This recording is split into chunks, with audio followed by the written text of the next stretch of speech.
اچھا بچوں، آج کی کہانی کا نام ہے چچا چھکن نے تصویر ٹانگی، سید امتیاز علی تاج۔ چچا چھکن کبھی کبھار کوئی کام اپنے ذمے کیا لے لیتے ہیں، گھر بھر کو تگنی کا ناچ نچا دیتے ہیں۔ ابے لونڈے جا بے لونڈے، یہ کیجیو وہ دیجیو، گھر بازار ایک ہو جاتا ہے۔ دور کیوں جاؤ، پرسوں پرلے روز کا ذکر ہے، دکان سے تصویر کا چوکٹھا لگ کر آیا۔ اس وقت تو دیوان خانے میں رکھ دی گئی۔ کل شام کہیں چچی کی نظر اس پر پڑی، بولی چھٹن کے ابا تصویر کب سے رکھی ہوئی ہے، خیر سے بچوں کا گھر ٹھہرا، کہیں ٹوٹ پھوٹ گئی تو بیٹھے بٹھائے روپے 2 روپے کا دھکا لگ جائے گا، کون ٹانگے گا اس کو؟ ٹانگتا اور کون، میں خود ٹانگوں گا۔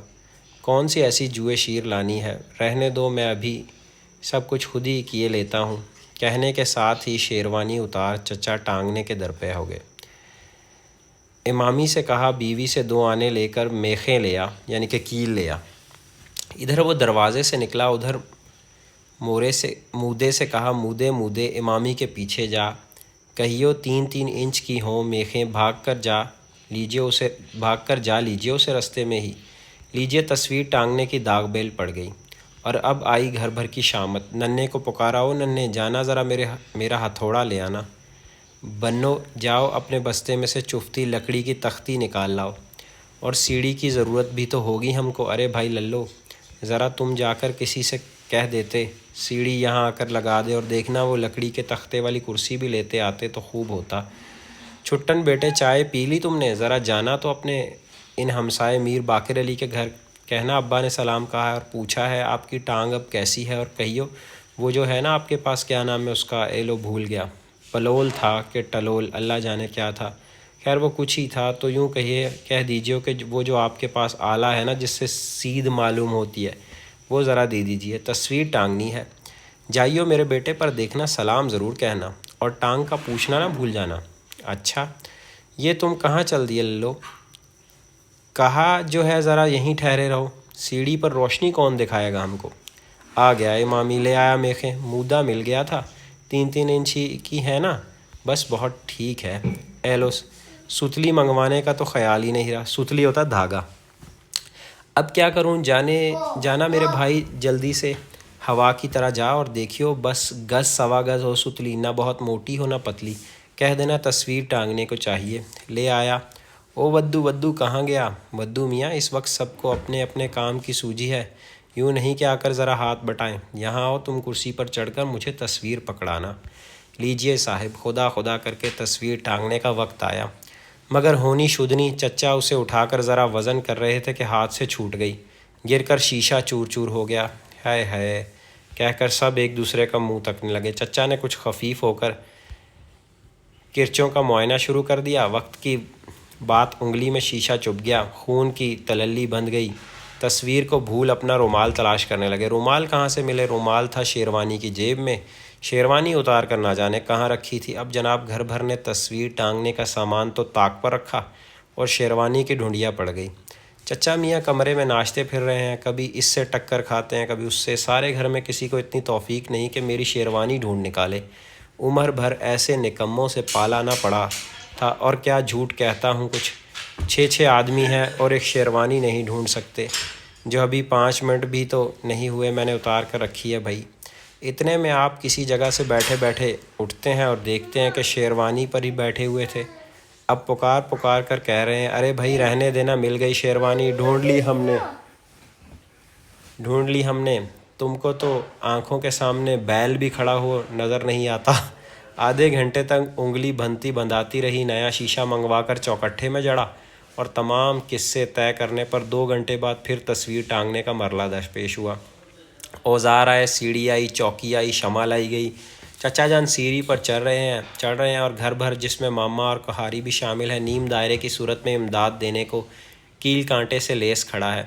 2 آدمیوں نے سیڑھی پکڑی تو چچا جان نے اس پر قدم رکھا، اوپر پہنچے، ایک نے کرسی پر چڑھ کر میخیں بڑھائیں، ایک قبول کر لی، دوسرے نے ہتھوڑا اوپر پہنچایا، سنبھالا ہی تھا کہ میخ ہاتھ سے چھوٹ کر نیچے گر پڑی۔ میخ کیا ہوتا ہے؟ میخ کیل، اوپر کیل لگانا نا۔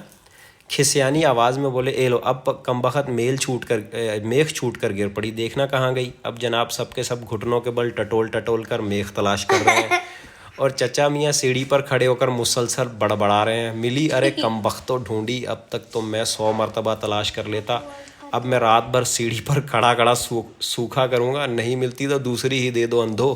یہ سن کر سب کی جان میں جان آتی ہے، تو پہلی میخ ہی مل جاتی ہے۔ اب میخ چچا جان کے ہاتھ میں پہنچاتے ہیں تو معلوم ہوتا ہے کہ اس عرصے میں ہتھوڑا غائب ہو چکا ہے۔ یہ ہتھوڑا کہاں چلا گیا، کہاں رکھا تھا میں نے، لا حول ولا قوہ، الو کی طرح آنکھیں پھاڑے میرا منہ کیا تک رہے ہو، 7 آدمی اور کسی کو معلوم نہیں ہتھوڑا میں نے کہاں رکھ دیا ہے۔ بڑی مصیبتوں سے ہتھوڑے کا سراغ نکالا اور میخ گڑنے کی نوبت آئی۔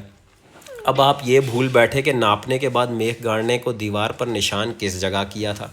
سب باری باری کرسی پر چڑھ کر کوشش کر رہے ہیں کہ شاید نشان نظر آ جائے، ہر ایک کو الگ الگ جگہ نشان دکھائی دیتا ہے۔ چچا سب کو باری باری الو گدھا کہہ کر کرسی سے اتر جانے کا حکم دے رہے ہیں۔ آخر پھر چفتی لی اور کونے سے تصویر ٹانگنے کی جگہ کو دوبارہ ناپنا شروع کیا۔ مقابل کی تصویر کونے سے 35 انچ کے فاصلے پر لگی ہوئی تھی۔ 12 اور 12 کے کتنے انچ، اور بچوں کو زبانی حساب کا سوال میرا آواز بلند حل کرنا شروع کیا، اور جواب نکالا تو کسی کا کچھ تھا اور کسی کا کچھ، ایک نے دوسرے کو غلط بتایا۔ اسی تو میں میں سب بھول بیٹھے کہ اصل سوال کیا تھا۔ نئے سرے سے ناپ لینے کی ضرورت پڑ گئی۔ اب چچا چفتی سے نہیں ماپتے، ستلی سے ماپنے کا ارادہ رکھتے ہیں۔ چفتی کہتے ہیں، پرانے زمانے میں تختی ہوتی تھی، اس پہ لکھتے تھے لکڑی کی، اس سے ناپ رہے، ستلی دھاگا ہوتا ہے۔ سیڑھی پر 45 درجے کا زاویہ بنا کر ستلی کا سرا کونے تک پہنچانے کی فکر میں ہے کہ ستلی ہاتھ سے چھوٹ جاتی ہے۔ آپ لپک لپک کر پکڑنا چاہتے ہیں کہ اسی کوشش میں زمین پر آ رہتے ہیں، اوپر سے نیچے گر جاتے ہیں۔ کونے میں ستار رکھا تھا، اس کے تمام تار چچا جان کے بوجھ سے یک لخت جھنجھنا کر ٹکڑے ٹکڑے ہو جاتے ہیں۔ کیا؟ ایک ستار ہوتا ہے گٹار ٹائپ چیز، اس کے تار ہی ٹوٹ جاتے ہیں کہیں گرتے گرتے۔ اب چچا، وہ پاس ہی کہیں پڑا ہوگا نا، اب چچا جان کی زبان سے جو منجھے ہوئے الفاظ نکلتے ہیں سننے کے قابل ہیں، مگر چچی روک دیتی ہیں اور کہتی ہیں کہ اپنی عمر کا نہیں تو ان بچوں کا ہی خیال کرو۔ بہت دشواری کے بعد چچا جان از سر نو میخ گاڑنے کی جگہ معین کرتے ہیں کہ یہاں کیل لگانا چاہیے۔ بائیں ہاتھ سے اس جگہ میخ رکھتے ہیں اور دائیں ہاتھ سے ہتھوڑا سنبھالتے ہیں۔ پہلی ہی جو چوٹ پڑتی ہے تو سیدھی ہاتھ کے انگوٹھے پر۔ آپ سی کر کے ہتھوڑا چھوڑ دیتے ہیں، وہ نیچے آ گرتا ہے کسی کے پاؤں پر، ہائے ہائے فو، اور مار ڈالا شروع ہو جاتی ہے۔ چچی جل بن کر کہتی ہیں، یوں میخ گاڑنا ہوا کرے تو مجھے 8 روز پہلے خبر دے دیجیے کیجیے، میں بچوں کو لے کر میکے چلی جایا کروں، اور نہیں تو۔ چچا نادم ہو کر جواب دیتے ہیں، عورت ذات بھی بات کا پتنگڑ ہی بنا لیتی ہے، یعنی ہوا کیا جس پر یہ تانے دیے جا رہے ہیں؟ بھلا صاحب کان ہوئے، آئندہ ہم کسی کام میں دخل نہ دیا کریں گے۔ اب نئے سرے کے کوشش شروع ہوئی۔ میخ پر دوسری چوٹ جو پڑی تو اس جگہ کا پلستر نرم تھا، پوری کے پوری میخ اور آدھا ہتھوڑا دیوار میں۔ چچا اچانک میخ گڑ جانے سے اس زور سے دیوار سے ٹکرایا کہ ناک غیرت والی ہوتی تو پچک کر رہ جاتی۔ اس کے بعد اثر نو چفتی اور رسی تلاش کی گئی اور میخ گاڑنے کی نئی جگہ مقرر ہوئی۔ اور کوئی آدھی رات کا عمل ہوگا کہ خدا خدا کر کے تصویر ٹنگی، وہ بھی کیسی ٹیڑھی اور اتنی جھکی ہوئی کہ جیسے اب سر پر آئی۔ چاروں طرف گز گز بھر دیوار کی یہ حالت گویا چاندی ماری ہوتی رہی ہے۔ چچا کے سوا باقی سب تھکن سے چور نیند میں جھوم رہے ہیں۔ اب آخری سیڑھی پر سے دھم سے جو اترتے ہیں تو کوہاری غریب کے پاؤں غریب کے ڈیل چھالا تھا۔ کوہار ایک بندہ تھا نا، تو اس کے اترتے ہوئے پاؤں پہ پاؤں آ جاتا ہے سیڑھی سے اترتے، اس کا وہاں چھالا نکلا ہوا تھا کہیں۔ تڑپ ہی تو اٹھی۔ چچا اس کی چیخ سن کر ذرا سراسیمہ تو ہوئے، مگر پل بھر میں داڑھی پر ہاتھ پھیر کر بولے، اتنی سی بات تھی لگ بھی گئی، لوگ اس کے لیے مستری بلوایا کرتے ہیں۔